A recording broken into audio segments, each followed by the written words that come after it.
আল্লাহ সুবহানাহু ওয়া তাআলা পবিত্র কোরআনুল কারীমের সূরাতু মুহাম্মাদের মধ্যে একটা আয়াত, যালিকা বিআন্নাহুম কারিহু মা আনজালাল্লাহু ফাআহবাতা আমালাহুম।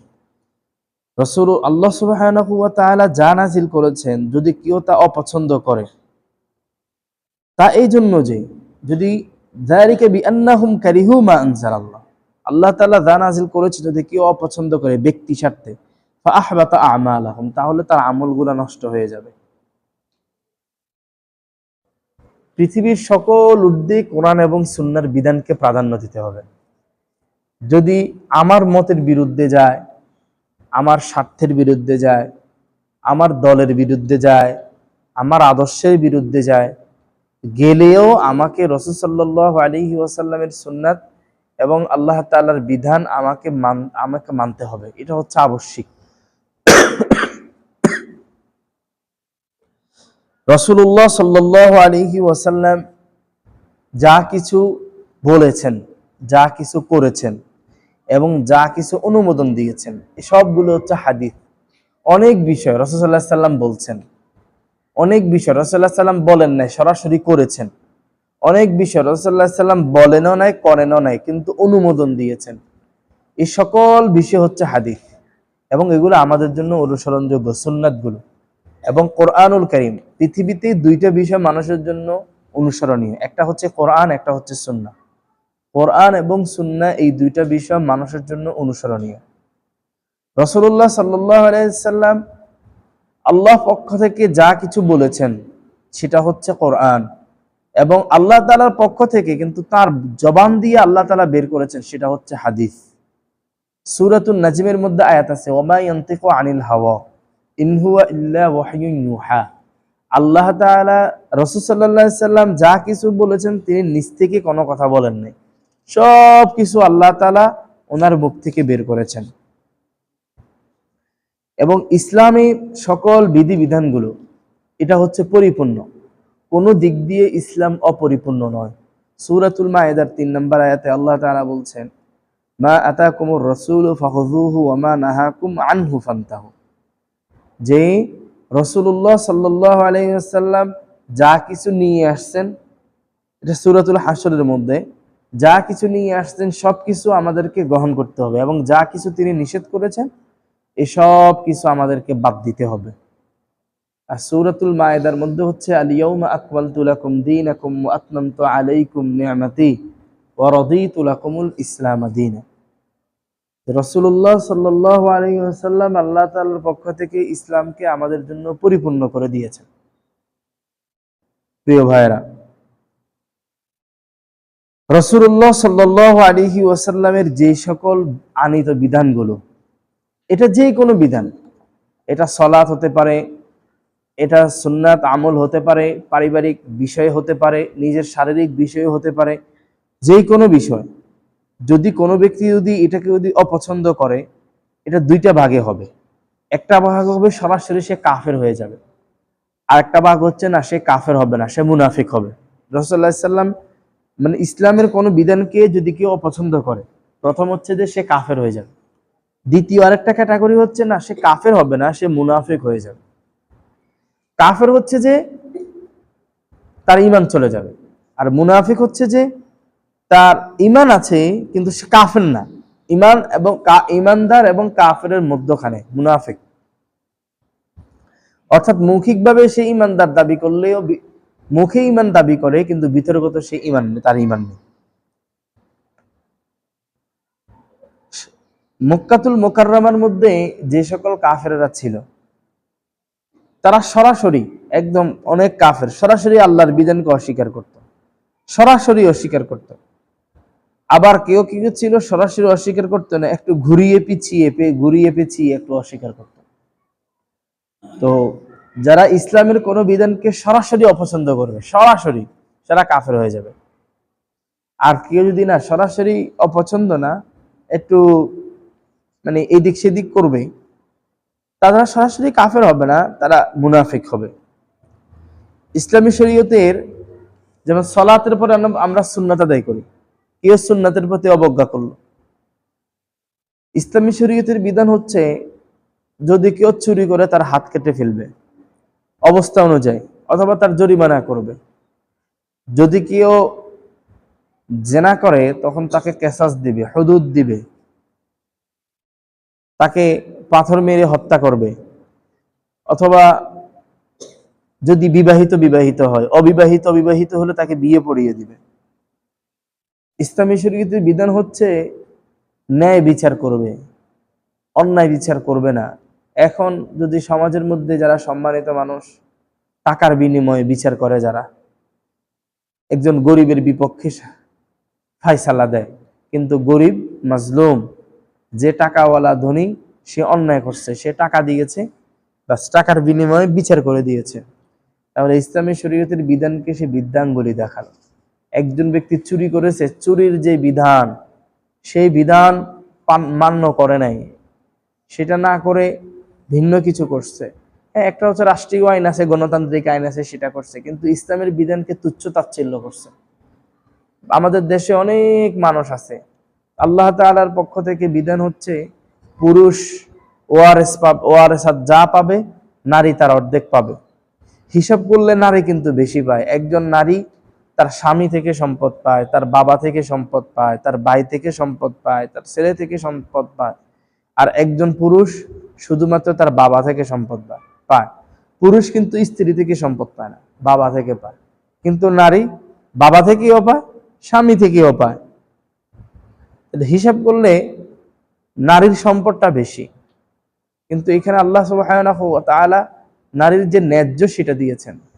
এজন্যই পুরুষ যে সম্পদ পাবে তার অর্ধেক পাবে নারী। এখানে এটাকে ইস্যু করে যদি কোনো মুসলিম যদি বলে যে নারীর উপর জুলুম করা হয়েছে, ইসলামের এই বিধান আমি মানি না, এটাকে অপছন্দ করে, তাহলে এটার কারণে তার ঈমান চলে যাবে। নারীর জন্য সমান অধিকার না, ন্যায্য অধিকার। নারীর জন্য সমান অধিকার নয়, ন্যায্য অধিকার হচ্ছে ইসলাম নারীকে দিয়েছে।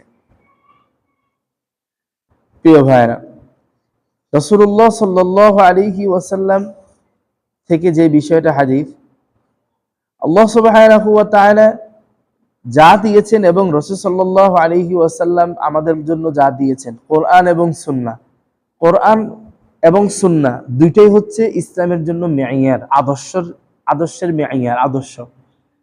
সকল মানুষ কোরআন সুন্নাহর বাইরে যাওয়ার কোনো রকম সুযোগ নেই, কোনো প্রকার সুযোগ নেই।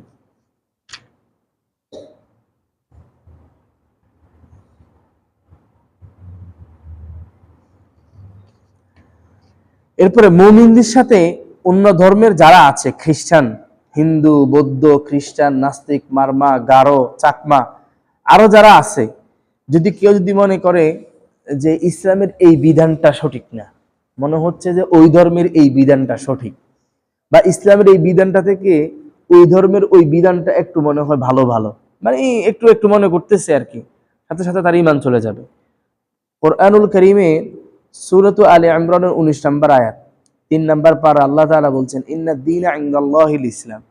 আল্লাহ তাআলার কাছে শুধু গ্রহণযোগ্য ধর্ম হচ্ছে ইসলাম, শুধু গ্রহণযোগ্য দিন হচ্ছে ইসলাম। অন্য পৃথিবীতে অন্য যত দিন আছে ওগুলো আল্লাহ তাআলার কাছে গ্রহণযোগ্য না। এখন খ্রিস্টান ধর্মে একটা নিয়ম আছে, একটা রীতি আছে, যে কেউ বিয়ে শাদী করলো, বিয়ে শাদী করার পরে দেখা গেল তার শালী আছে অথবা তার জ্যাঠাশ আছে, তখন তার শালীরে তার পছন্দ হলো, সুন্দরী শালী, স্মার্ট শালী দেখে তার পছন্দ হলো, ভাবলো যে তাহলে আমি শালীকে বিয়ে করি। খ্রিস্ট ধর্মে এটা জায়েজ আছে, এটা খ্রিস্টীয় ধর্মীয় রীতি, একসাথে দুই বোনকে বিবাহ করা যায়, অনুমতি আছে। এখন ইসলাম ধর্মে অনুমতি নেই, স্ত্রী মারা গেলে বা তালাক দেওয়ার পরে স্ত্রীর বোনকে বিয়ে, আপন বোনকে বিয়ে করা যাবে। এখন কেউ যদি মনে করলো যে আরে এটা ভালো লাগলো না, ইসলামের কোনো বিধানকে যদি সে অপছন্দ করে অন্য কোনো মানুষের বানানো কোনো ধর্মীয় বিষয়কে যদি সে উত্তম মনে করে, তাহলে সাথে সাথে তার ঈমান চলে যাবে। ইসলামের মধ্যে নারীদের জন্য হচ্ছে নারীরা হিজাব নিকাব করবে, নারীরা তাদের অবয়বগুলো সর্বোচ্চ ঢেকে রাখবে, পর পুরুষের চোখ থেকে আড়াল রাখবে। এখন আধুনিক জামানায় হচ্ছে নারীরা যত ওপেন থাকতে পারে, যত নিজেকে প্রকাশ করতে পারে, নিজের গোপনাঙ্গগুলো অন্যের কাছে প্রকাশ করতে পারে, এটাকে বলা স্টাইল। এখন কেউ মনে করলো যে না, ইসলামের এটা ভালো লাগলো না। ইসলামের বিধান হচ্ছে এমন যে ব্যক্তি পর্যায়ে, শুধু মসজিদ না, রাষ্ট্রীয় পর্যায়ে, সামাজিক পর্যায়ে, ব্যক্তি পর্যায়ে, সব পর্যায়ে। এখন কেউ মনে করলো যে না, ইসলাম শুধু মসজিদে, এটার আবার তুমি এটারে সমাজে আনতেছো কেন, এটা রাষ্ট্রে আনতেছো কেন, তুমি আবার রাজনীতি আলোচনা করতেছো কেন? এটা ইসলাম হচ্ছে শুধু মসজিদে, শুধু নামাজ, রোজা, হজ, যাকাত হচ্ছে ইসলাম, অন্য কোনো কিছুতে ইসলাম নাই। তার মানে সে ইসলামী শরীয়তের ওই ওই বিধানগুলোকে অপছন্দ করছে, এর জন্য সে তার ঈমান চলে যাবে। দুজনের জরিমানা হবে। মসজিদের ওইখানে রাস্তার পাশে বসে বসে বসে মোবাইল টিপতেছে, আমি দেখছি, আমি দেখে আসছি দুজনকে বসে বসে মোবাইল টিপতেছে, আর ক্লাসে দেরি করে আসছে।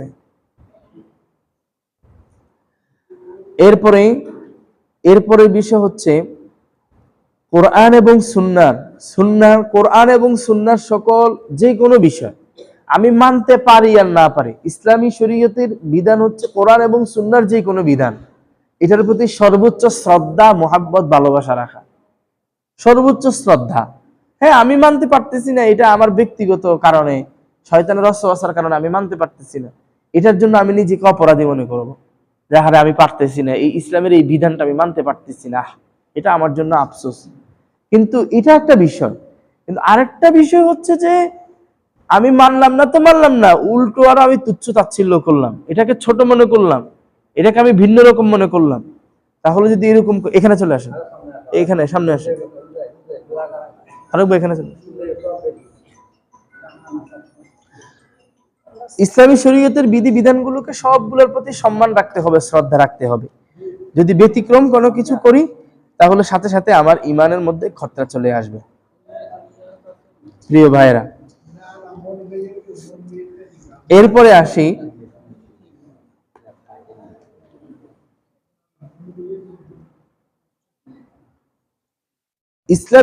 ইসলামী শরীয়তের কোন বিধি বিধানকে যদি কেউ ঠাট্টা বিদ্রুপ করে, তুচ্ছ তাচ্ছিল্য করে, একটা হচ্ছে অপছন্দ করলাম, এটা একটা বিষয়, কিন্তু অপছন্দ করার পরে ইসলামী শরীয়তের কোন বিধানকে ঠাট্টা বিদ্রুপ করলাম, তুচ্ছ তাচ্ছিল্য করলাম, ঠাট্টা করলাম, তুচ্ছ তাচ্ছিল্য করলাম, তাহলে আমার ইমানের মধ্যে ইমান ভঙ্গ হয়ে যাবে, ইমানের খতরা চলে আসবে। আমরা কিন্তু ইমান বিষয়ক আলোচনা করতেছি। আমরা একদিন আলোচনায় আমরা একটা উদাহরণ দিয়েছিলাম, পৃথিবীতে আমাদের যত মা, এটা ছোট্ট একটা উদাহরণ দিয়েছিলাম বুঝার জন্য। পৃথিবীতে আমাদের যত মা বোনেরা আছে, কোনো মা বোন তার স্বামীর ভালোবাসাকে ভাগ করতে চায় না। কোনো মা, কোনো বোন চায় না যে তার স্বামী, যদিও ইসলামী শরীয়তে একজন পুরুষের জন্য ইনসাফের ভিত্তিতে 4টা বিবাহের অনুমতি দিয়েছে, ইনসাফের ভিত্তিতে। এমন না যে কোনো নারীরা আমার ভালো লাগছে, সুন্দর লাগছে, আমি বিয়ে করে ফেললাম, এমনটা না। ইনসাফের ভিত্তিতে ইসলামী শরীয়ত একজন পুরুষকে 4টা বিয়ের অনুমতি দিয়েছে।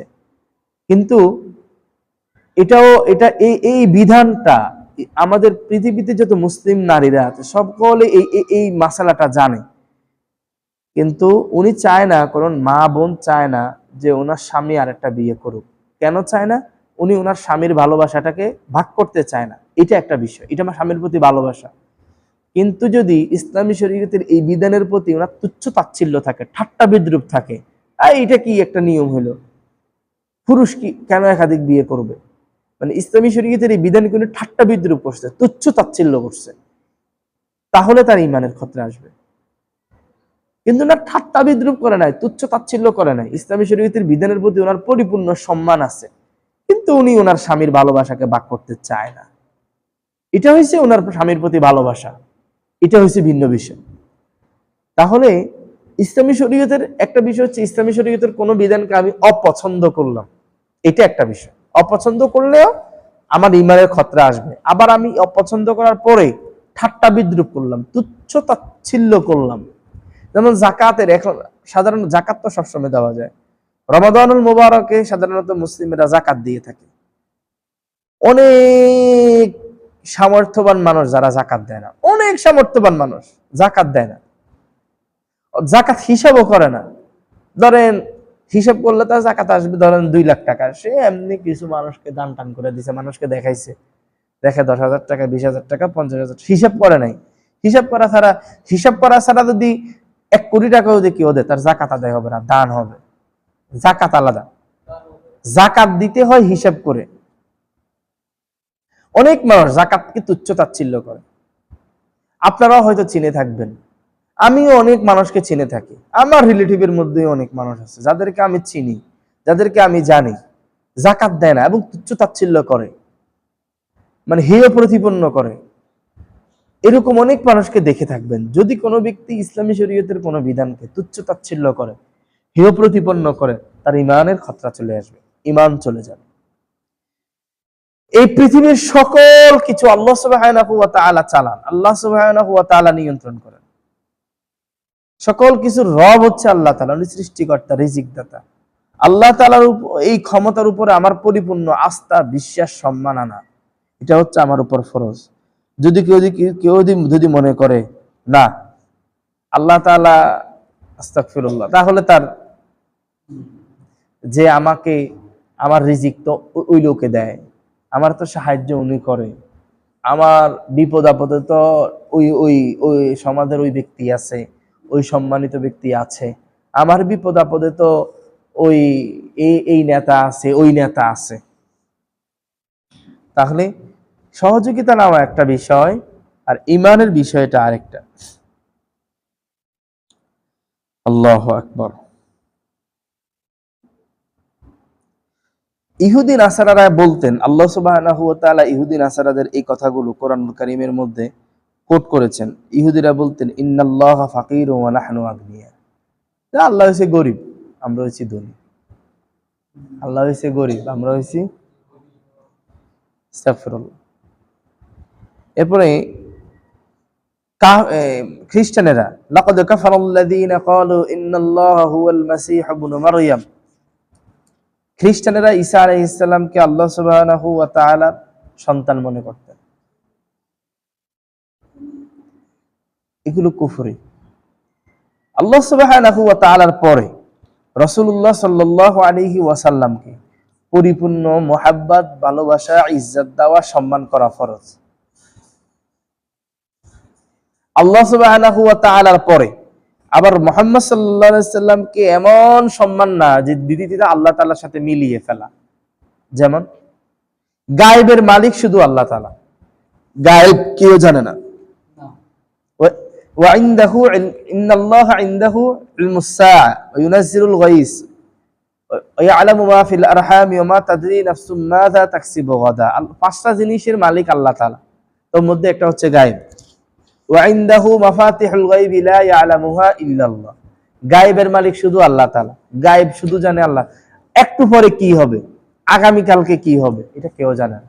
গতকালকে আয়াতুল্লাহ খমিনিকে মেরে ফেলা হয়েছে, উনি কি জানতো যে ওনার ওখানে ওই জায়গায় হবে? এটা উনি জানতো। যদি উনি জানতো তাহলে তো উনি ওই জায়গা থেকে ট্রান্সফার হয়ে অন্য জায়গা থাকতেন। ওনার মূল জায়গা থেকে কিন্তু উনি পরিবর্তন করে আরেক জায়গা ছিল। কিন্তু সব জায়গায় তো মুনাফিক থাকে, মুনাফিকেরা তথ্য দিয়ে দিছে।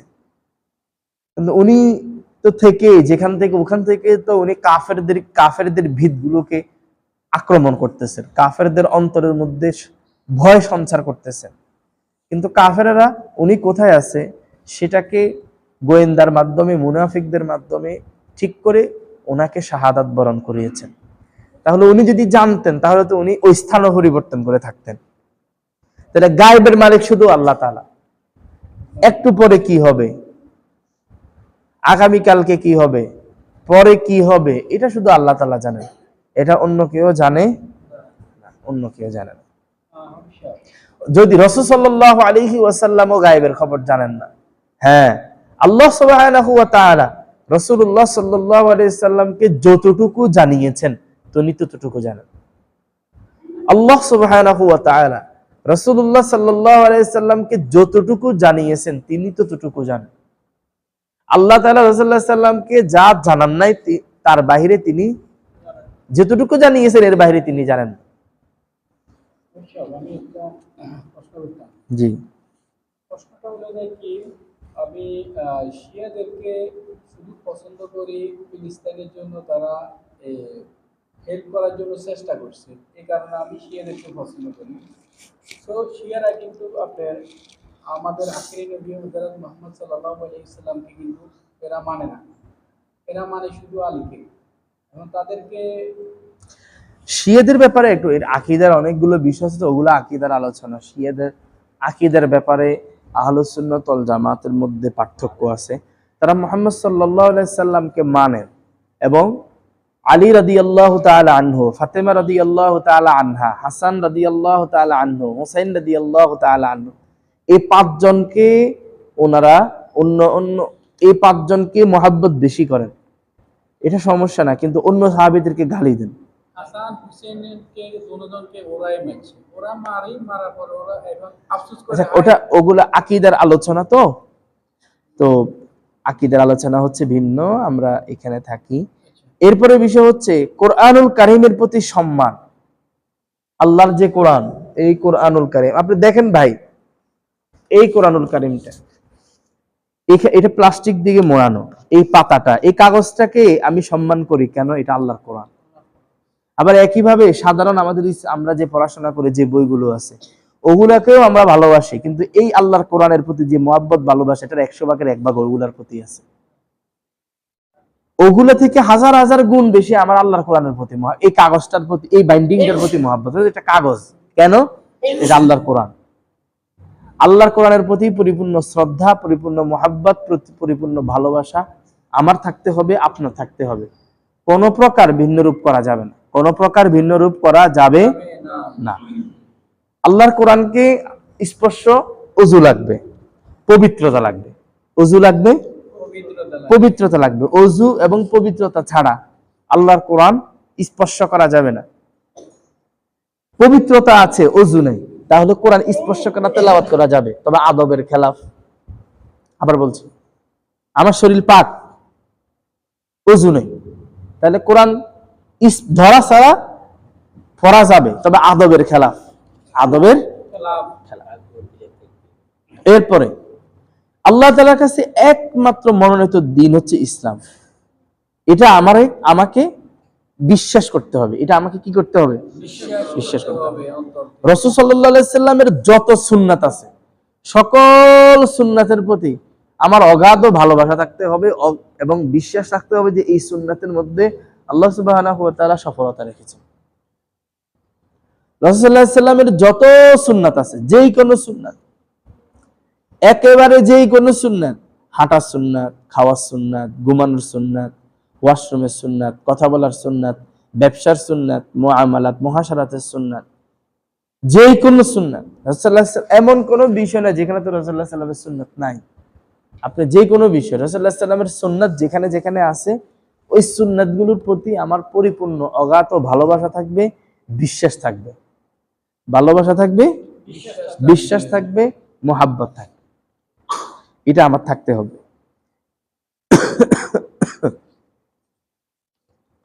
এরপরে পৃথিবীতে যত উলামায়ে কেরাম আছেন, সকল উলামায়ে কেরামের প্রতি সম্মান, সকল উলামায়ে কেরামের প্রতি মুহাব্বত, সকল উলামায়ে কেরামের প্রতি ভালোবাসা পরিপূর্ণ থাকতে হবে।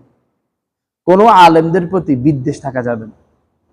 কোনো আলেম যদি ভুল করে, তাহলে অন্য আলেম এই ভুলটা ধরিয়ে দিবে। আমরা যারা আছি, আমরা সকল আলেমের প্রতি, আমাদের বরাবরের প্রতি মহব্বত, ভালোবাসা, আন্তরিকতা থাকবে। কোন আলেমের প্রতি আমাদের বিদ্বেষ থাকবে না।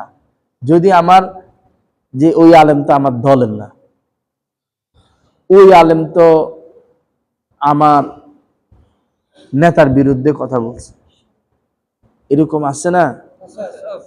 দেখবেন কোন এক সময় ওদের রাজনৈতিক কথা বলছি, কোন এক সময় ওনাদের সাথে জোট করছে, এই জন্য ওরা অনেক ভালো ছিল, এখন ওদের সাথে জোট করে নাই বেদে এখন ওরা খারাপ। মানে এটা আমার রাজনৈতিক স্বার্থ, এটা আমার আলেমের প্রতি কোনো মহব্বত ভালোবাসা না। এটা আমার আলেমের প্রতি কোনো মহব্বত ভালোবাসা না। একজন আলেম সে আমার দল থেকে বের হয়ে, মানে আমার রাজনীতির দল থেকে বের হয়ে অন্য একটা রাজনৈতিক দলে যোগ দিয়েছে, এই জন্য সে বদভ্রষ্ট হয়ে গেছে, খারাপ হয়ে গেছে। আর যতদিন আমার দলে থাকবে ততদিন সে ভালো। তাহলে এটা হচ্ছে আমার স্বার্থে, এটা আমি স্বার্থে কাজ করেছি। এটি কি করেছি? স্বার্থের জন্য আমি কাজ করেছি। যদি এরকম কোন সকল আলেমের প্রতি আমার বরাবর ভালোবাসা থাকবে। সকল পৃথিবীতে যত মুসলমান আছে, সকল মুসলমান মিলেমিশে থাকবে, একে অন্যের বিরুদ্ধে কাজ করবে না। মুসলমান হিন্দুদের মন্দিরে যাওয়া যাবে কিনা? না, যাবে না। যাবে না, কই যান? হ্যাঁ হ্যাঁ হ্যাঁ, নিয়ে চলে আসেন, ইফতার এখানে করবেন। যদি যায়, যদি যায়, না না, যাবে না।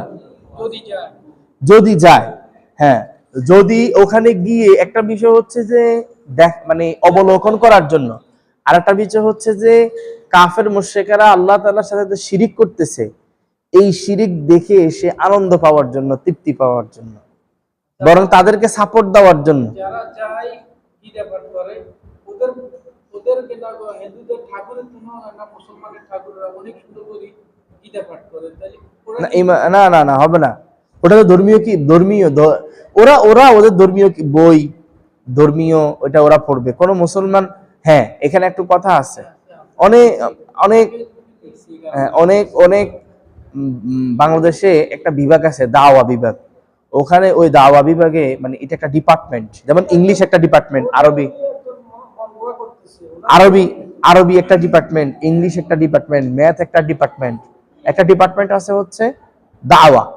ওই ডিপার্টমেন্টে সকল ধর্মের বই পড়ানো হয়, হিন্দুদের বেদ পড়ানো হয়, খ্রিস্টানদের বাইবেল পড়া হয়, সকল কিছু পড়ানো হয়। ওগুলা পড়ানো হয় হচ্ছে এই উদ্দেশ্যে যে যাতে করে ওগুলা পড়ে ভুল বের করতে পারে, ভুল খুঁজে বের করতে পারে, ভুল খুঁজে বের করে তাদেরকে দ্বীনের দাওয়াত দিতে পারে। দ্বীনের দাওয়াতের কৌশলের জন্য এগুলো ওখানে পড়ানো হয়।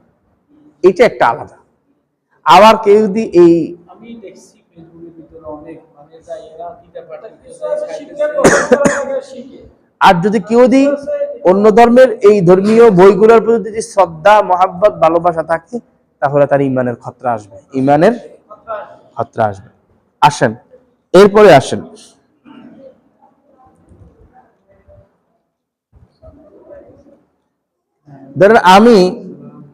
ধরেন কোন মুসলমান এমন একটা বৈঠকে আছে, এমন একটা মজলিসে আছে, যে মজলিসে আল্লাহ সুবহানাহু ওয়া তাআলাকে নিয়ে ঠাট্টা বিদ্রূপ করতেছে। এমন একটা বৈঠকে আছে, মজলিসে আছে, যেই বৈঠকে রাসূল সাল্লাল্লাহু আলাইহি সাল্লামের শান, মান, ইজ্জতকে নিয়ে বুলুণ্ঠিত করতেছে, কালিমা লেপন করতেছে, রাসূল সাল্লাল্লাহু আলাইহি সাল্লামের চরিত্র নিয়ে কথা বলতেছে, খারাপ ধারণা করতেছে। কিন্তু ওখানে অনেক মুসলমানেরা আছে, মুসলমানরা থেকেও তার অবস্থা থেকে সে কোনো প্রতিবাদ করতেছে না। কি করতেছে না? প্রতিবাদ করতেছে না। তাহলে আল্লাহ সুবহানাহু ওয়া তাআলার ইজ্জতের ব্যাপারে, তার সম্মানের ব্যাপারে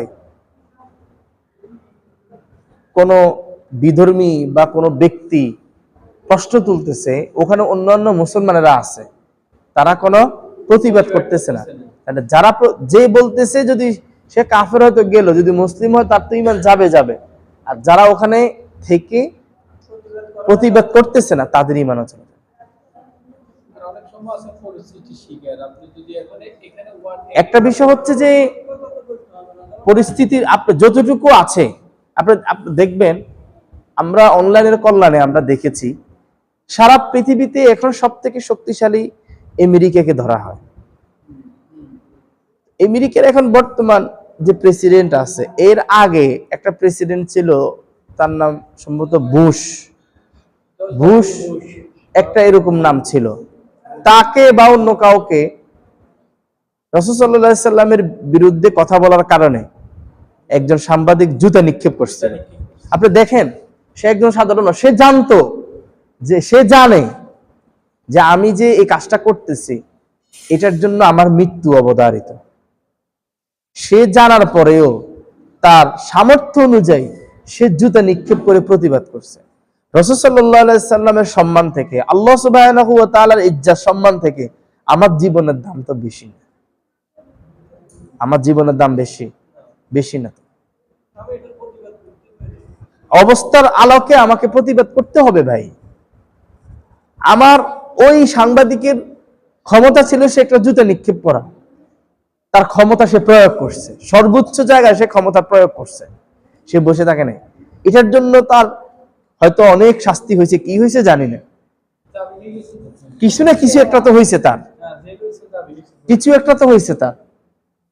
প্রিয় ভাই, তাহলে আমাদের কথা হচ্ছে যে রাসূলুল্লাহ সাল্লাল্লাহু আলাইহি সাল্লাম, আল্লাহ সুবহানাহু ওয়া তাআলা কোরআনুল কারীম, রাসূল সাল্লাল্লাহু আলাইহি সাল্লামের হাদিস নিয়ে যদি কোথাও যদি কোনো ব্যঙ্গ করে, অপমান করে, তুচ্ছ-তাচ্ছিল্য করে, বিদ্রূপ করে, সম্মানের প্রতি আঘাত হানে, তাহলে ওই ব্যক্তির ঈমান চলে যাবে, ওই ব্যক্তির ঈমান চলে যাবে।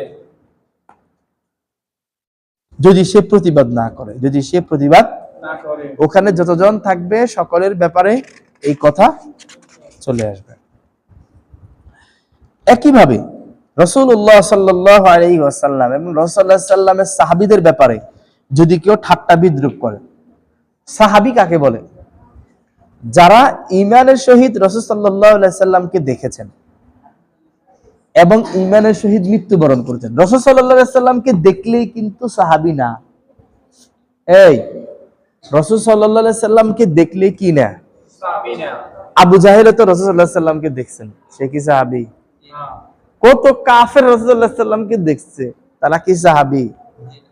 ঈমানের সহিত রাসূল সাল্লাল্লাহু আলাইহি ওয়াসাল্লামকে দেখা, ঈমান অবস্থায়, এবং ঈমান অবস্থায় মৃত্যুবরণ করা। ঈমান অবস্থায় কি করা?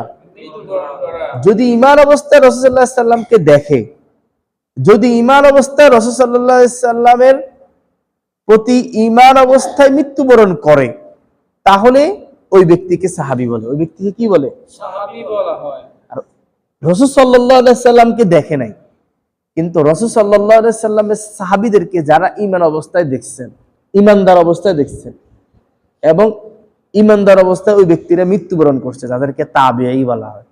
তাদেরকে কি বলা হয়? তাবেঈ। যারা ঈমান অবস্থায় রাসূল সাল্লাল্লাহু আলাইহি ওয়াসাল্লামকে দেখেছেন এবং ঈমান অবস্থায় মৃত্যুবরণ করেছেন, ওনাদেরকে সাহাবী বলা হয়। যারা ঈমান অবস্থায় সাহাবীদেরকে দেখেছেন, ঈমান অবস্থায় মৃত্যুবরণ করেছেন, ওনাদেরকে তাবেঈ বলা হয়। আর তাবেঈদেরকে যারা ঈমান অবস্থায় দেখেছে এবং ঈমান অবস্থায় মৃত্যুবরণ করেছে, ওদেরকে তাবেঈ বলা হয়। তাবেঈ বলা হয়। কি কথা কি বুঝতে পারছেন? আচ্ছা, একইভাবে এই সাহাবায়ে কেরামের প্রতি যদি কেউ যদি বিদ্রূপ করে, ঠাট্টা করে, তাহলে তার ঈমানের খতরা আসবে। অনেক মুসলমান, আমাদের মধ্যে অনেক মুসলমান হযরত আলী রাদিয়াল্লাহু তাআলা আনহু, হযরত আমিরে মুআবিয়া রাদিয়াল্লাহু তাআলা আনহুর ব্যাপারে অনেকেই, বিশেষ করে আমিরে মুআবিয়া রাদিয়াল্লাহু তাআলা আনহুর ব্যাপারে অনেকেই ভিন্ন ভিন্ন কথা বলে, সমালোচনা করে। কারণ ওনারা খেলাফতি দায়িত্ব নেওয়ার ভিতরে ওনাদের ভিতরে মতের ভিন্নতা ছিল, এটা ওনাদের ইজতিহাদি বিষয়। কিন্তু এর জন্য কোন সাহাবীর ব্যাপারে বিদ্রূপ ধারণা করা যাবে না। মাদ্রাসায়, আলিয়া মাদ্রাসার দাখিলে ইসলামের ইতিহাস একটা বই আছে, ওটাতে হযরতে আমিরে মুআবিয়া রাদিয়াল্লাহু তাআলা আনহুর ব্যাপারে যে সমালোচনা করছে, আল্লাহু আকবার, যদি পড়ে কেউ আশ্চর্য হয়ে যাবে। মাদ্রাসার বই, বুঝতে পারছেন?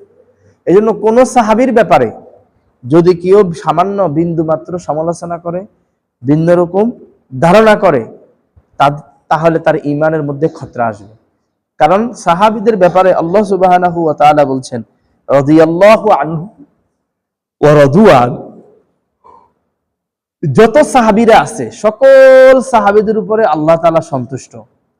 সকল সাহাবীদের উপরে আল্লাহ তাআলা কি? পৃথিবীতে যত নবী রাসূল আছে, সকল নবী রাসূল হচ্ছে মাসুম। সবাই মাসুম, তাদের কোনো গুনাহ নাই। নবী রাসূল ছাড়া যত সাহাবীরা আছে, সকল সাহাবীরা মাগফুর, তাদেরকে আল্লাহ তাআলা ক্ষমা করে দিয়েছেন। তাদেরকে আল্লাহ তাআলা কি করে দিয়েছেন? ক্ষমা করে দিয়েছেন। সাহাবীদেরকে আল্লাহ তাআলা ক্ষমা করে দিয়েছে। সাহাবীদেরকে আল্লাহ তাআলা কি করে দিয়েছে? ক্ষমা করে দিয়েছেন। আর নবীরা হচ্ছে মাসুম, সাহাবীরা হচ্ছে মাগফুর। বলেন, নবীরা কি? মাসুম, আর সাহাবীরা মাগফুর। মানে নবীরা মাসুম মানে নবীদের কোনো গুনাহ নাই, আর সাহাবীরা মাগফুর মানে সাহাবীদেরকে ক্ষমা করে দেওয়া হয়েছে। সাহাবীদেরকে কি করে দেওয়া হয়েছে? ক্ষমা করে দেওয়া হয়েছে। সাহাবীদের মধ্যে 10 জন সাহাবী বিনা হিসাবে জান্নাতি, তাদেরকে আশারা মুবাশশারা বলা হয়েছে। সাহাবীদের মধ্যে যারা বদরে সাহাবী, তারা জান্নাতি। কিছু কিছু সাহাবীদেরকে রাসূল সাল্লাল্লাহু আলাইহি ওয়াসাল্লাম জান্নাতি ঘোষণা করছে। রাসূল সাল্লাল্লাহু আলাইহি ওয়াসাল্লামের কাছে একদিন এক সাহাবী আসছে, এসে চলে যাচ্ছে, কথাবার্তা সেরে চলে যাচ্ছে।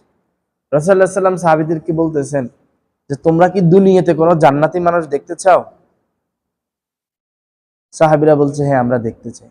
বলছে ওই যে হেঁটে যাচ্ছে ওই লোকটা জান্নাতি। সুবহানাল্লাহ। সাহাবায়ে কেরামের মনের ভিতরে প্রশ্ন জাগছে, কি রে করে নাকি এই ব্যক্তি জান্নাতি কেন? সে এমন কি স্পেশাল আমল করে যে রাসূলুল্লাহ সাল্লাল্লাহু আলাইহি ওয়াসাল্লাম অগ্রিম ঘোষণা দিয়েছে সে জান্নাতি? এই অগ্রিম আমলটা, এই স্পেশাল আমলটা কি? রাসূলুল্লাহ সাল্লাল্লাহু আলাইহি ওয়াসাল্লাম বলার পরে সাহাবায়ে কেরাম তাকে ফলো করা শুরু করছে। একদিন, 2 দিন, 3 দিন পর্যন্ত ফলো করছে। ফলো করার পরে রাসূলুল্লাহ পরে কোন স্পেশাল আমল দেখে না। সাহাবায়ে কেরাম তখন তারে জিজ্ঞাসা করছে, ভাই তুমি এমন কি স্পেশাল আমল করো যার কারণে আল্লাহ তাআলা রাসূল সাল্লাল্লাহু আলাইহি ওয়াসাল্লাম তোমাকে জান্নাতি বলছে? তখন ওই ব্যক্তি বলছে, আমি স্পেশাল এমন কোনো আমল করি না, তবে আমি এরকম একটা বিষয় যে আমি রাত্রে যখন বিশ্রামে যাই, সারাদিন কত মানুষ আমার মনে কষ্ট দিয়েছে, কত মানুষ আমার হক নষ্ট করেছে, কত মানুষ আমাকে কষ্ট দিয়েছে, আমার উপর জুলুম করেছে, সব আমি মনে করে সবাইকে আমি ক্ষমা করে দিই। আর আমি সারাদিন কত মানুষকে কষ্ট দিয়েছি, কত মানুষকে আমি কষ্ট দিয়েছি, কত মানুষের সম্পদ নষ্ট করেছি, আমি সবার সাথে দেখা করে তাদের কাছ থেকে ক্ষতিপূরণ দিয়ে দিই, তাদের কাছে ক্ষমা চেয়ে আসি। আমি এই স্পেশাল একটা কাজ করি, এটার কারণে হয়তো রাসূলুল্লাহ সাল্লাল্লাহু আলাইহি ওয়াসাল্লাম বলতে পারে পরের হক। এটা মানে কি? যে আমি রাত্রে যখন বিশ্রাম করতে যাই, আমি মনে করি যে আজকে কত মানুষের মনে কষ্ট দিছি, কত মানুষের উপর জুলুম করেছি, কত মানুষকে আমি খারাপ আচরণ করেছি।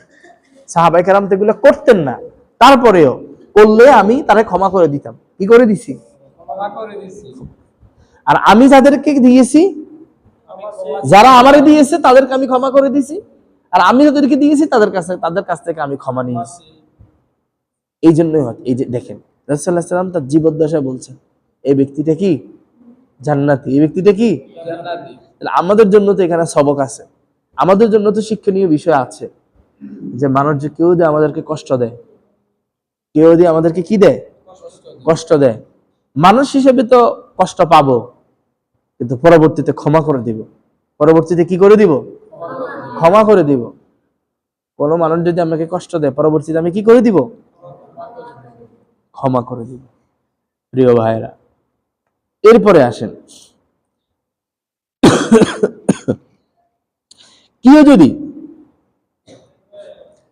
হাসি তামাশায়, খেল তামাশা, হাসতে হাসতে মানে মজা করতে করতে কোরআনের কোন বিধানকে তুচ্ছ তাচ্ছিল্য করছে, হাসতে কোরআনের কোন বিধানকে ঠাট্টা বিদ্রুপ করছে, আল্লাহ তাআলা সম্পর্কে ঠাট্টা বিদ্রুপ করছে, তার ঈমান চলে যাবে।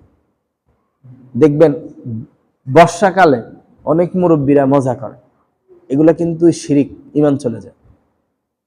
বিজলি দেয়, বজ্রপাতের আগে বিজলি দেয়, আমরা বলি খায় ঝিলিক, বলি না বিজলি দেয় না? এই শিরকি কথা, এই কথাটাই আমি বলতে চাইছিলাম।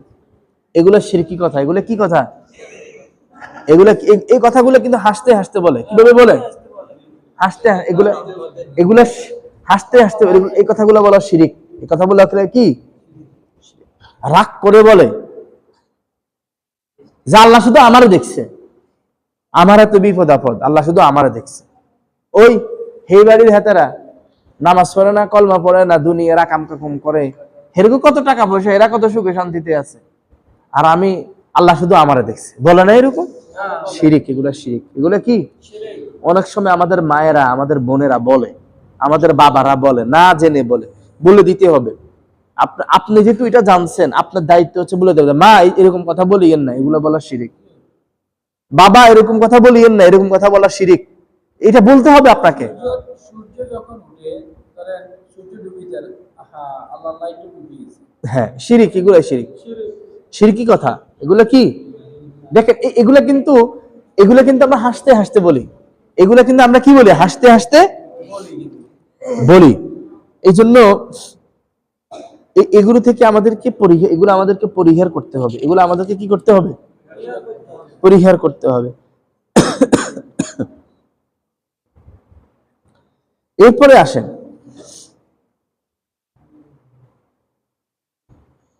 যদি একইভাবে কোরআনুল কারীমের কোন আয়াতের ব্যাপারেও যদি কেউ হাসতে হাসতে ঠাট্টা বিদ্রুপ করে, আফাতুমিনুনা বিবা'দিল কিতাবি ওয়া তাকফুরুনা বিবা'দ, কোরআনুল কারীমের কোন আয়াত মানবে কোন আয়াত মানবে না, এমন হবে না, এমনটা হবে না। ক্বাদ কাফারতুম বা'দা ঈমানিকুম, অবশ্যই ঈমান আনার পরে তারা কুফরি করেছে। মানে হাসতে হাসতে যদি কেউ এগুলা করে তাহলে তার কি হবে? ঈমানের মধ্যে খতরা আসবে, ঈমান চলে যাবে।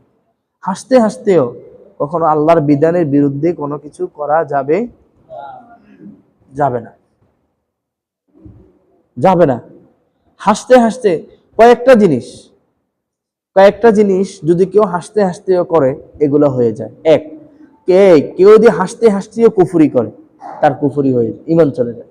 হাসতে হাসতে মজা করতে করতে ঠাট্টা বিদ্রুপ করতে করতে আল্লাহ তাআলাকে অস্বীকার করছে, আল্লাহ তাআলাকে নিয়ে ঠাট্টা বিদ্রুপ করছে, রাসূলুল্লাহ সাল্লাল্লাহু আলাইহি ওয়াসাল্লামকে অস্বীকার করছে, রাসূলুল্লাহ সাল্লাল্লাহু আলাইহি ওয়াসাল্লামকে নিয়ে ঠাট্টা বিদ্রুপ করছে, কোরআন নিয়ে অস্বীকার করছে, কোরআনকে নিয়ে ঠাট্টা বিদ্রুপ করছে, হাদিস নিয়ে ঠাট্টা বিদ্রুপ, হাসতে হাসতে মজা করতে করতে তার ঈমান চলে যাবে। কেউ